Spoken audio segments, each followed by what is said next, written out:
सर्व कडू सत्य अजितदादांना माहीत होते. रुपाली चाकणकरांचा राजीनामा आधीच मागितलेला, पण तटकरेंनी रुपाली ठोंबरेंचे खळबळजनक दावे.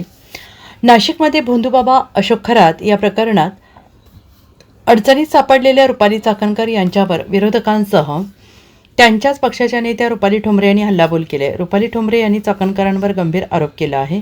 रुपाली ठोंबरे पाटील यांनी रुपाली चाकणकर यांच्या राजीनाम्यावर आणि दिवंगत नेते अजित पवार यांच्या भूमिकेवर अत्यंत खळबळजनक वक्तव्य केले आहेत.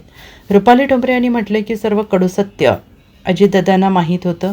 अजितदादांनी चाकणकर यांचा राजीनामा आधीच मागितला होता, पण जेव्हा अजितदादांनी चाकणकरांचा राजीनामा मागितला तेव्हा सुनील तटकरे यांनी तो राजीनामा थांबवला, असा गंभीर आरोप ठोंबरे यांनी केला.